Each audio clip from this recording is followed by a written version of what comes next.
tuned into Tampa Bay's RBLR Sports.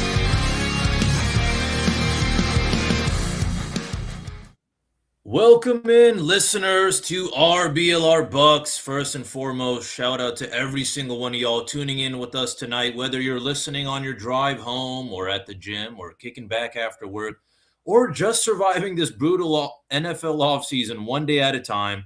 We appreciate you rocking with us here at RBLR BUCS. And look, we know it's the offseason. There might not be football on the field right now, but don't get it twisted. There's always something cooking in Tampa Bay, whether it's roster moves, some training camp buzz, draft talk, breakout candidates, depth chart battles, all that Buccaneers chaos, but also, just talking around the league, what's going around, and especially now more than ever during this offseason, reflecting on, what else has been going around. But hey, this is what we do, okay? We are going to be here talking all things Tampa Bay football, NFL football, every single step of the way. And trust us, Bucs fans, we're going to get through this offseason together. But listen, this show is not just about us talking at y'all. No, we want to hear from you. So please, again, drop your comments, your hot takes, your questions, your frustrations, your bold predictions, whatever's on your mind. If you're passionate about Buccaneers football, this is the place for it. We're all ears, we're all eyes, and we're building this thing together as one massive Tampa Bay football family. Seriously. So before we get rolling tonight, I want to show some love to the rest of the RBLR crew holding it down across the board. They don't believe in the offseason. All right. They're out here covering all of our beloved Tampa Bay sports teams nonstop, grinding day in, day out. So shout out to the entire squad over at RBLR Sports, as I may say, doing the Lord's work. So, and you already know this is never a one-man show. Every great football team needs a dangerous duo under the lights. And tonight, I'm bringing in a man who comes off the top rope with takes hotter than a Tampa Bay training camp in August. All right. He is the man who, let's say, reads defenses better than a veteran quarterback at the line of scrimmage. He is the human blitz package himself, Mr. Carter Bradley. How are you, my friend? Oh, man, I'm doing well. Doing much better after that intro, I'll tell you. Yeah, man, I'm excited to talk some Bucs football. Yeah, you were saying about that heat, man. It is not. I don't know about how it's going up there and near the Palm Harbor area, but man, it hasn't really rained here all that much over the past month, 2 months. Oh, really? Oh, interesting. You say that. No, it's been raining and cloudy over here, actually. Oh man, we could really use it. We've got this pond in the middle of our neighborhood, and it is drying up. I'll tell you what. It's been a fun time. Not a whole lot of Bucs related news necessarily, but we're still talking draft stuff because man, the draft was big. It was important. There was a lot that went on, and so today we're going to be talking about our division rival draft grades because the Bucs have some division rivals that had some drafts too.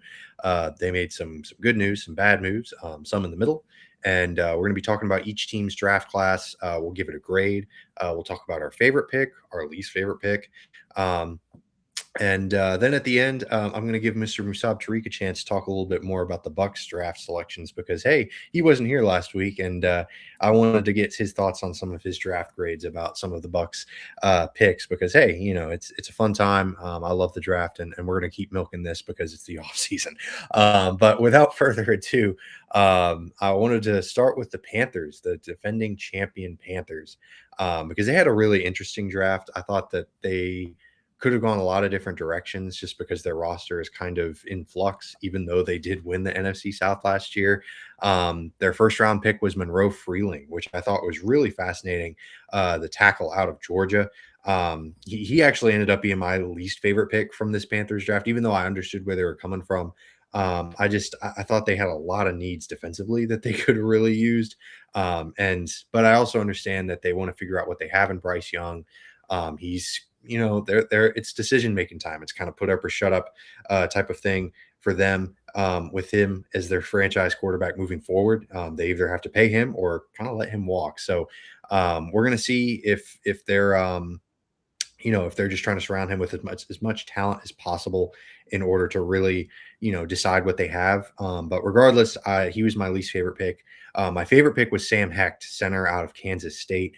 I just thought this was a great value pick, and he sort of he sort of slots in as their starter potentially immediately, which for a round, I believe he was their 5th round pick. That's really impressive value. So he was one of my favorite centers in this draft class. The fact that he lasted as long as he did was insane. So overall, I gave this an A minus.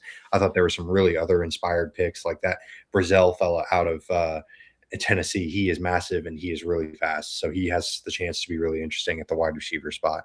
So yeah, that was my overall thoughts on the Carolina Panthers draft. Musab, did you have what were your thoughts on this Panthers draft class and how it impacted the Bucks? Yeah, honestly, I thought it was pretty kind of like meh, or somewhat kind of like mature. Especially getting Monroe Freeling is not a flashy kind of pick. It's kind of like, you're so focused on eating, the main burger, you forgot about, the veggies on the side, Right, and eat your veggies too. So Yeah. yeah, you got to eat your veggies. So look, it's I guess the philosophy, that they were thinking was, protect the quarterback first. Carolina, they absolutely had to do something, to fix that kind of protection and trench play. So I can understand that. I honestly, that would probably say that was maybe technically my least favorite pick. My favorite pick was Christian Brazil. I just thought that was kind of a sneaky good pick. Long receiver, vertical ability, red zone upside. So I feel like Bryce Young, needs that size around him. I mean, he already, has plenty of size already, but it just more and more with it too. So Yeah, yeah. absolutely. Yeah, they definitely have a type at the wide receiver spot, it seems like, with Xavier Leggett and obviously Tet last season, who had a great rookie year, and now CB2, if you will. I kind of Yeah, but it makes me, but some things that I was, kind of caught my eye was, there's no kind of a elite pass rusher, or I guess my question to you, Carter, is who would be the star in this class? Oh, for this Panthers draft class, I mean, my favorite pick was probably Sam Hex, but I think Lee Hunter is going to be able to step in and make a pretty big impact. The defensive lineman out of I'll Texas probably Tech. say, yeah. I remember I think you had him on your list when we were talking about defensive tackles. Yeah, he's really impressive, and lining anyone up, frankly, next to Derek Brown is going to, excuse me, free up some possibilities. Some opportunities to do some real damage just because Brown just eats up so much on the interior. It frees up Lee Hunter to do his thing, and I'm really eager to see what he's able to do at the next level. He was really impressive at Texas Tech. I mean, they Texas Tech, man, all the Texas schools with the NIL stuff and everything, they're really loading up on talent, really across athletics, but especially football, obviously. And man, he was a really impressive player coming out of that school. So it'll be really interesting to see how him and Derek Brown kind of play next to each other or on that same defensive line. So that's probably the star, maybe, or the biggest potential star of the draft for me. Even though he Yeah. wasn't like necessarily my favorite pick, he was definitely a pick that I was like, oh wow, that guy could be really good. But like I said, it's hard to screw up lining someone up to a guy as good as Derek Brown. He's kind of their, I guess you could say he's their Vita Vea. That's kind of lazy, but he's definitely a dominant enough force to make that type of comparison. But what about you, Mr. Treek? Was there a guy that was like, oh man, this guy has a chance to be a real star? Was it Brazil for you as well? No, I was actually gonna go Lee Hunter actually on this one. And what Oh, I meant hey, by that, by kind of star, maybe I guess yeah, kind of just like, who's that player you're expecting, if you're the Panthers or if you're just a football fan, you're expecting, that player to have high expectations sure, regardless of, their round. Obviously, we would be talking about round 1 to 3 probably guys, of course. So yeah, I think for them to I think yeah, the Monroe Freeling kind of pick is just more like, kind of like we're gonna have to, this is gonna have to hit to, truly kind of defend that. Otherwise, it might look bad. But hey, it happens too. That's just part of football and part of draft picks. right. Sometimes you're just gonna miss. Yeah. I definitely wouldn't have minded, honestly, them doubling up on the defensive line, like going edge and then Lee Hunter. I think that would have been a defensible decision, frankly. I did like that they eventually addressed the secondary and then sort of the back end of their defense with Will Lee and Zaki Wheatley and Jackson Kawach. Oh my goodness, I can never pronounce his name, but those are some guys that could maybe potentially be some nice depth. as well as potentially provide a little bit of a higher impact immediately, especially obviously with Lee Hunter. But even Will Lee, man, he's kind of an interesting player. So there's some really interesting guys out there for the Panthers that they brought in. Any closing thoughts on the Carolina Panthers draft class, or should we move on? No, I think they did a solid job, and I think they did enough. There's not much you have to do to win the NFC South, so it's not Right. like it's not like, oh man, they had a Yeah. bad draft, and consider them not winning the AFC North, or the NFC East or something. It's the NFC South, so just a few little Yeah. tweaks, and that title's yours. Yeah, no, I feel you. Yeah, and luckily they clearly, like, Dave Canales did a really fun job last year, and the offense kind of started to come together a little bit. I mean, they Yeah. had a really impressive playoff performance against the Rams last year. So the notion that their offense is adding two potentially impact starters immediately out of this draft class, it is enticing. I definitely get it, or even three if you include Brazil, and Heck. So yeah, it's it's an impressive thing. So that's why I actually really like this draft class, even if I wasn't necessarily enamored with their first round pick. But regardless, moving on to the Falcons, I thought they had a really interesting draft class, despite the fact that they didn't have their own first round pick. Obviously, that's a tough thing to come back from. The Rams had their pick from the James Pierce trade last year, and unfortunately, that hasn't turned out super well so far. But the Falcons did have a fun little draft. And Musab, were there any picks that stood out to you when you were looking through the players that they selected? I'll probably say, yeah, just the one that kind of really maybe caught my eye, if anything, was just the Zachariah Branch one. It's not Yeah, really because he's bad. I just because round three kind of felt aggressive for a player very still aggressive. developing. So I mean, look, don't get me wrong. He's an electric athlete. He can change the game with his speed, and when he gets space and all that too. But yeah, that's the Yeah, one. That's the only one that kind of surprised me. The other ones, it's not like they were like, oh, I know this guy's gonna, do really well, or, but it just, I just felt like it was kind of aggressive.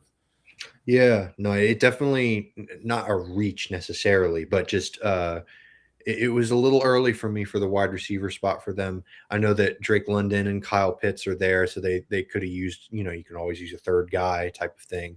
But yeah, it's just tough when you don't have your first round pick. And so I sort of get it. Like, if they had their first round pick and they had spent it on, or a corner or an edge, or whatever else, or not an edge, but, a corner, whatever else, then I probably would feel differently. But, when you have a limited draft resource like that, I thought there was some value in some day three picks at the wide receiver spot that they could have had. But Branch is a defensible player, like you said, super athlete. I mean, probably one of the fastest wide receivers in this draft class. So I definitely really like that from that perspective. But my favorite pick, man, was the Terrell pick. I mean, I know that's kind of the heartwarming story uniting him with his brother, Avion Terrell, and AJ Terrell, now kind of lining up potentially next to each other, since Avion is more of that, potentially that slot corner guy as well. I don't know. I'm really excited to see how he can do at the next level.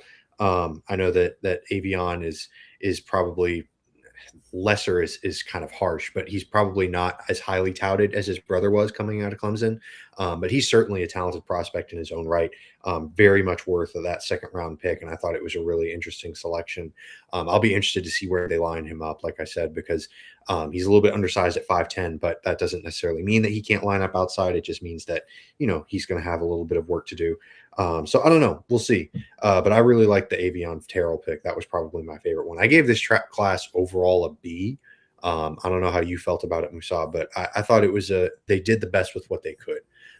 Because, like I said, just missing out on that first round pick, it robs them of the potential of trading back as well. Potentially, maybe the Rams trade up for Ty Simpson. You know what I mean? Like, maybe they decide, hey, we want to jump up and try to get him. But what were your thoughts as an overall grade for the Falcons, or anything from this draft class? Yeah, I would probably go with B as well. I think Atlanta, they drafted athletes, guys who were Yes. explosive, or a little risky, high upside. guys like, Zachariah Branch. And then I'll tell you this, my close to, I would say, I mean, Avion Terrell was, my favorite, of course. I mean, I wanted Avion Terrell, you know what I'm saying? Right. But Yeah, for sure. my close second favorite pick, I wanted to go with Harold Perkins Jr., linebacker from LSU. Man, I was gonna, yep. Stealing my flow, man. He's an LSU Tiger. I love Harold Perkins. Yeah, no, I'm Yeah. really excited to see what So they do just with him. because I mean, yeah, when he was unleashed as a freshman, I mean, this guy looked like a future top 10 Yeah, pick. yeah, I mean, yeah, just absolute dog. So I just think that if Atlanta finds the right role for him, he could be a steal, man. yeah. I mean, even there have been some like there's this guy I listen to, Sam Brookhouse on the Sumer Sports Show, who's talking about how Harold Perkins isn't really good in coverage, but like you could theoretically line him up as a really massive nickel and then have him blitz a lot, and it's kind of tough because then you're kind of giving it away. You're kind of doing away with the with the whole disguising coverage and whatnot because Harold Bergen's in the slot, yeah, let's let's call him out, so it's kind of one of those things. But yeah, he just provides such a high upside because of his production early on in his career at LSU that yeah, I was really excited to see him go to the Atlanta Falcons. And frankly, if he would have been a Buck, that would have been really fun too. I wouldn't have minded that one bit. But yeah, man, a lot of athletic upside for this draft class, for sure. And Perkins listed as linebacker, but he's really like a he there. I'd be surprised if he purely lines up just as an off-ball linebacker. Like, sure, they might line him up there every once in a while, but Kendall Daniels, also out of Oklahoma, I thought he provided some real interesting upside as well athletically because he's 6'5", 242, but he shifted from safety to linebacker. So there's that athletic profile right there. And I'm really excited about that pick for them as well. So yeah, overall a B. There were definitely some picks that you could nitpick here and there, and I think the Zachariah Branch one was kind of the one that stood out for me as kind of the most eyebrow raising, if you will. But yeah, any closing thoughts on the Falcons overall draft class, or are you all good? Oh man, again, just few tweaks is all you need. Yeah, right. Yeah, it's just so tough to Hey, don't really. get me wrong, man. We did our own tweaking. I'm just saying, we made our own little adjustments as well. So I'm not saying that, oh, you got to worry, Right. everyone else made changes except us. But No, of course. just No, and saying it that it's is. just, yeah. Yeah, and it is tough for the Falcons with the whole Penix situation. You just don't know how he's going to come back from yet another major injury, and their backup is Tua, who comes with his own litany and list of injuries. So when you're that limited at the quarterback position, it can make the rest of the roster decision making sort of seem futile, excuse me. It can feel kind of not necessarily hopeless, but just like you're kind of pushing a boulder up the hill. So it's kind of one of those things where the Falcons could be really really tough to evaluate with this draft class, just because there's only so much you can do when you have such a limited quarterback room. But we'll see. Maybe they surprise us. Maybe they jump up and make a really big splash in the NFC South this year. We'll just have to see. But if you're looking to make a big splash for your wardrobe, if you're looking to do the opposite of the quarterback room for the Atlanta Falcons, definitely head to shop.rblrsports.com. We've got some great gear there for all of your Tampa Bay sports needs. We're going to come in and look at your wardrobe and think, man, you could really use some Ray stuff or some Buck stuff, some Lightning stuff, some Rowdy stuff, some Sun stuff. Definitely head to that site to check it out. We'll give you a promo code too, because it's the Drolls of the offseason and you deserve it. We'll give it to you. Cannon, CANNONS. Type that in, 10% off your entire order. We'd really appreciate it. All right, moving on. We talked about the Panthers. We talked about the Falcons, and that's it. We're not talking about the rest of the division. No, I'm just kidding. We got to cover the Saints still. They had I thought a very good draft class. Like the Saints have really done a really nice job over the past few years. Mickey Loomis is really cooking. They're kind of moving away from that whole, we're just going to continue to pretend like we're contenders and continue to fight against the salary cap and all that nonsense. I think this is the first year where they came into the offseason without these major salary cap issues. So it made their drafting a little bit less like, oh, we have to draft starters. Like we have to draft guys kind of immediately. The emergence of Tyler Shove, obviously really huge for them. Spending a second round pick on a potential franchise quarterback is huge. They've got their 2 offensive tackles moving forward. They've got that sorted out. So this draft class was really kind of about upgrading this roster, not necessarily just about drafting starters, but really upgrading this roster for upside. So I was really impressed with what they did. Starting out with Jordan Tyson, I mean, that was a really easy one. But my favorite pick of this whole draft was Christian Miller, the interior defensive lineman out of Georgia. They spent a first-round pick on Brian Brees a few years ago out of Clemson, and it hasn't quite worked out. He just hasn't played to his capability. Injuries have played a factor as well. But yeah, Christian Miller, man, he's a really, really impressive player out of UGA. Just a massive human being, 6'3", 321. He's going to plug up some holes in the middle. And defensive tackle was a clear need for them because of, all the reasons that I just mentioned. And so, he's got enough tools and upside athletically to be an impact player on both the run and against the pass. So Christian Miller, definitely my favorite pick. My least favorite pick, though, was the one right after it, and another Georgia Bulldog, Oscar Delp, tight end. And it has less to do with Oscar Delp. It has more to do with the fact that Jujuwan Johnson, and they just picked Tyson. They obviously have Chris Olave. Those are three really amazing pass catchers. Spending a third-round pick on another pass catcher, not my favorite thing. They could have really used help across the board defensively, frankly. Another linebacker. Mr. Davis is not there at the linebacker spot, so they could have used another guy there. Cornerback could have been a big need. They could have used another safety. Like, they just had a lot of needs across the board defensively that drafting another pass catcher was just kind of confusing for me. But Oscar Delp, still a really talented player. He could be a really nice second tight end, especially as 12 personnel, all the rage. I know that tight end run was really confusing, but that kind of explains it. So anyways, that overall, though, B+ for their draft. I thought it was a really nice draft overall. They drafted Lorenzo Styles later on in the draft, which was really fun. Berrien Brown out of LSU, really elite wide receiver speed-wise. We'll see if he's just kind of one of those, he can run really fast so that you can overthrow him or underthrow him, or you can just drop it. But regardless, those are my kind of overarching thoughts on the Saints draft class. Mr. Treek, what were your thoughts? What was your grade for the Saints draft class? Yeah, I was just going to give him just a solid flat B. As you said, Carter, this felt like more like a solid reload than any kind of like, we're changing the franchise. You know what I'm saying? So yeah, a lot of that kind of offensive versatility as well, and kind of just playmakers on both sides.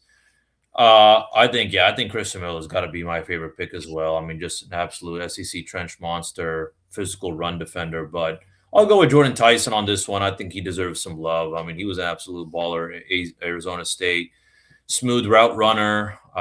So just 2024 and 2025. I mean, he had absolutely, great seasons. Yeah, over 1,000 yards in 2024. So that's just one guy, to look at, in the, when we go against them later this season. But I think there's some still, kind of, again, solid role players, or they got, they got the, as I said, offensive versatility with Oscar Delp, again, athletic pass catching tight end, that red zone ability. So, but just interesting to see, them doing that kind of move. But Yeah, I'll tell you this though, man, knowing the Buccaneers, I wouldn't be surprised if Bryce Lane or Berrien Brown also having a good game against us, just for whatever reason, man.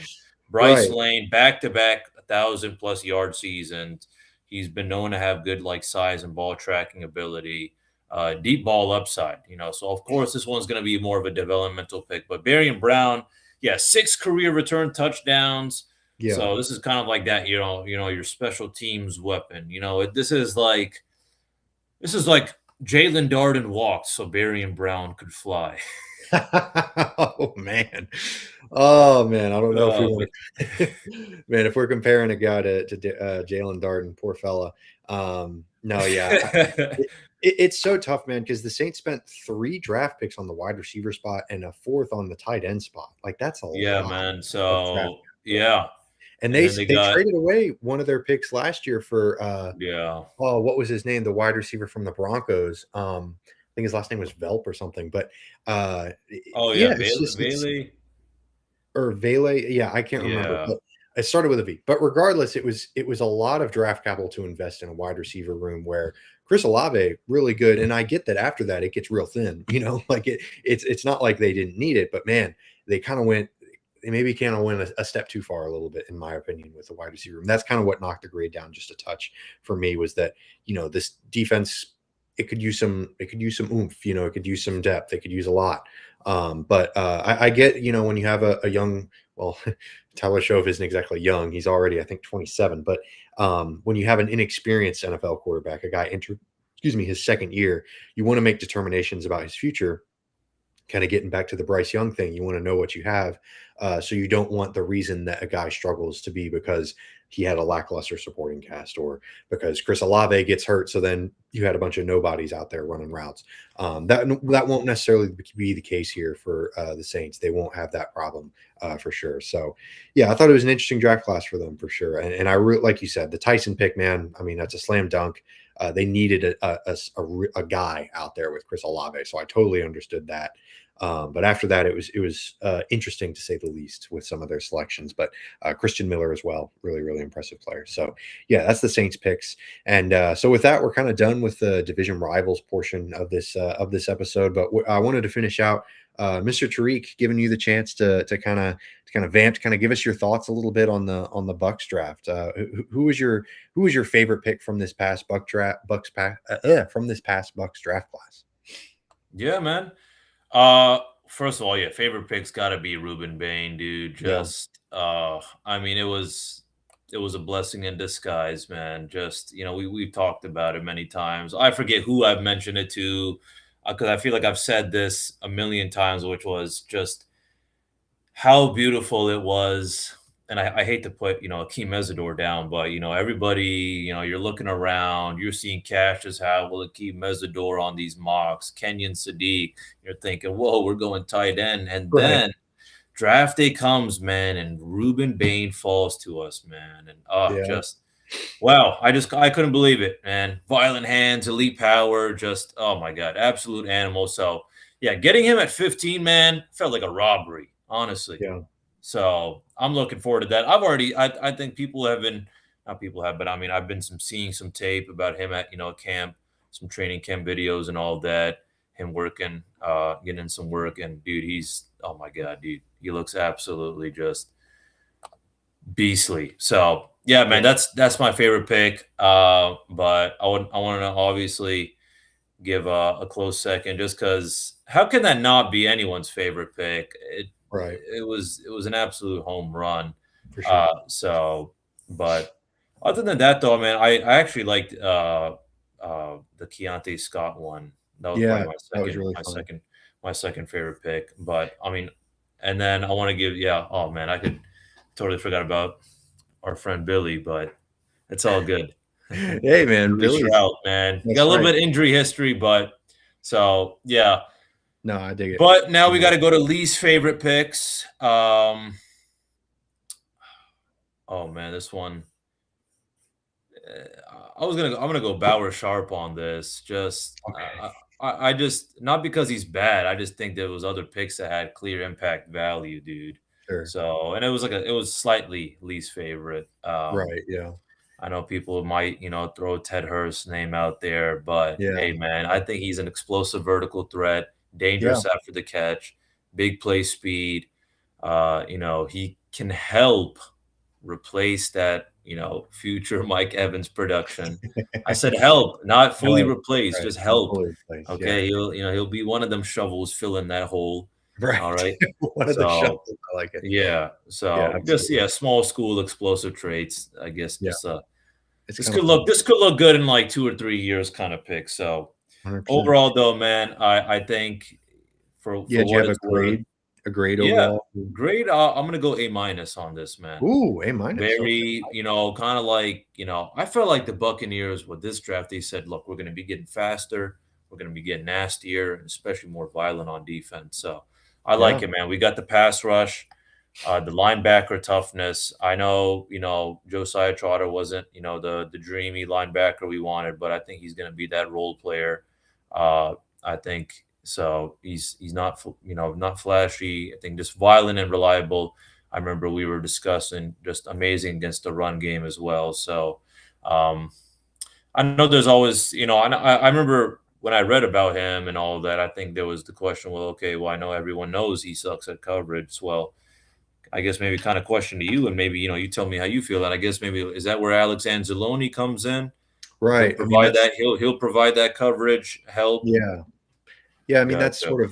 that's sort of the thought process behind it, right? Like being able to say, "Oh, well, Trotter's going to struggle against coverage, but Alex Anzalone is going to be great against coverage." And I think the drafting of Keontae Scott makes it really interesting for potentially running some dime, because then you run Parrish and Scott on the inside, and then you have Morrison and McCollum on the outside for the cornerback spot, and then you just have the lone linebacker, and that lone linebacker can just be Alex Anzalone, So it's not the worst thing in the world. Or maybe you run Trotter out there and have him basically blitz every time, and every once in a while drop back into coverage.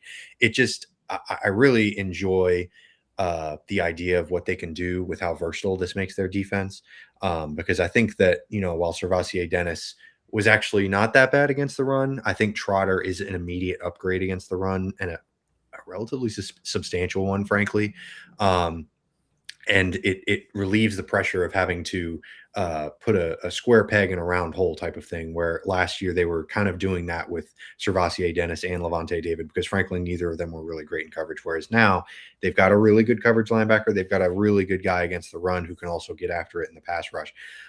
So the Trotter pick has started to grow on me quite a bit more, even though it was probably my least favorite pick, and I didn't love the fact that that's where they went, because you got to move forward past Alex Anzalone. Like, he's on a 2-year deal, probably. Like, he's probably gone after next season. So, but then again, linebackers, you can always address the position again in the draft, right? So if you want to be competitive this year, as well as have a guy that you could potentially see developing into an even better player, I get the Trotter pick a little bit more, as I think more on it as I continue to sleep on it. So, yeah, that's a great question, though.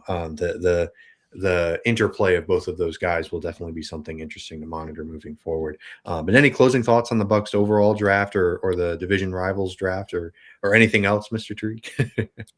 Just, I think all of us, I think overall the NFC South, I think everyone did at least a bare minimum solid job. I think B's all around. Yeah, there wasn't I like mean, there wasn't like, wow, man, this team did. You know what I'm saying? right. So Did something stupid. no, Yeah. man, I like what we did. Look, it's never going to be everyone's perfect draft. You know what I'm saying? But I think this could be one of the more underrated classes. In the NFC, we got the aggressive defense, the rotational depth. I know I wanted to give some love to your guy as well, DeMonte Capehart, dude. If DeMonte Capehart can be a solid rotational piece, dude, oof, that's all you want from a guy, like him. So yeah, and he's such an insane athlete. I really think he could develop into something even more impressive than that, into a bigger role. But even if he's, like you said, even if he's just a rosterable interior defensive lineman, that's a huge win for where he was drafted. But yeah, I mean, it's one of those things, like day 3 guys, they end up out of the league after one season all the time. Like, that happens all the time. yeah. And that's very within the realm of possibility for him. He's not like he's going to be a surefire starter, but I think the value there is definitely his upside. And yeah, of all the players to take that upside chance on, Capehart was one of my favorites. So yeah, we'll see how this BUCS draft ages. But regardless, appreciate y'all for tuning in. Appreciate y'all, my co-host, Mr. Musab Tariq, for making my job incredibly easy, and our wonderful co-host, Mr. Eureka Wheeler, super producer. Hit that like and subscribe button on the way out if you like what you heard, because we're going to be coming at you throughout the offseason. The offseason may sleep, but we do not, in regards to BUCS news. We'll be coming back next week. But until then, and as always, go BUCS. Go BUCS.